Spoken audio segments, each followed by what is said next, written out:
This is Ibrahim Nassar with Ozone Engineering. In this video, I will be showing you how to add and connect TouchStone files directly in the HFSS 3D layout environment to perform EM simulations that includes these files. And I will also show you how to add RLC circuits and boundaries. I will be using here the ANSYS Electronics Desktop 2025 R2 release, and I will start by opening one of the open examples. So if we go to open example, HFSS 3D layout, signal integrity, I'm going to take this microstrip transition to directly show you how to add these files. Hit to open. Okay, so this is the model we have. Assume like we don't have this part here, and I want to add an RLC circuit between these 2 points. So the way to do that, we can just directly expand the project here on the design, and you can right click on circuit element and add whether it's series or parallel, doesn't matter. So let's select, for example, series RLC, and we place it somewhere. Okay, so now how do we connect them? We first right click and say select edges. I select this edge, then I right click and say go back to object selection here, and I select the tip of the RLC circuit. Okay, once this selected and this selected, I click here in the wire connection, and now it's connected.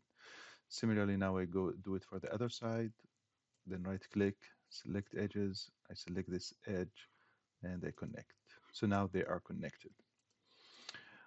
You can select this and modify it from this properties window here. You can adjust the scale of it here.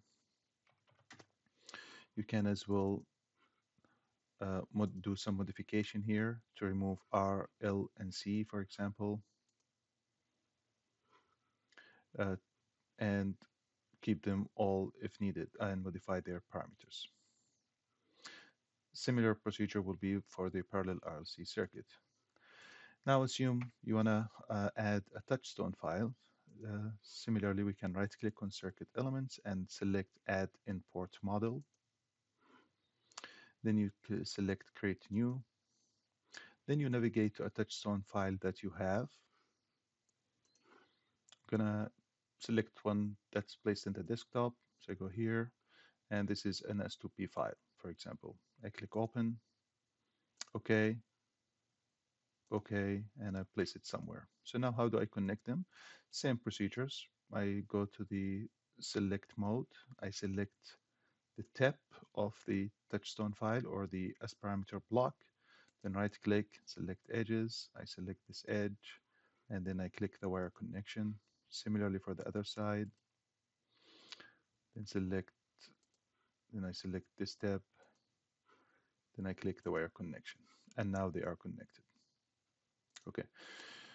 You can also model lumped component by defining RLC boundaries. The way to do that, you can go edge selection mode again, select this edge and this edge together. Then you right click, and you have two ways here. You either first add a port, then modify the circuit, or directly select it as a boundary. Okay, and here now in the footprint, parameter value, you can give it a name. And now if you select this RLC boundary, you can enable it to be RLC, parallel, or series. Okay. Other ways would be, if we delete this, we connect, for example, two ports like this. We select the edge, and I click right click and select port. Similarly to this edge, right click and select port create. And now if we rotate the model, so the port now is going from the edge of this microstrip line to the ground plane. And now we can take it into circuit and perform touch S parameters simulation with linear network analysis and model the RLC. You can as well do that by, depending on the components you want to add. If we delete these ports, we can do that by creating one port between these two edges. Port create, so we have one port here. Similarly, we can now take it into circuit by inserting circuit design. And now if we drag it and drop it into circuit, so now we have these ports where we can add RLC circuits. Okay, you can also at any point go back and adjust this port. You can convert back the port to an RLC boundary if needed by going here to EM design and change the boundary type from port to RLC, for example. That's all for this demo, and thank you for watching.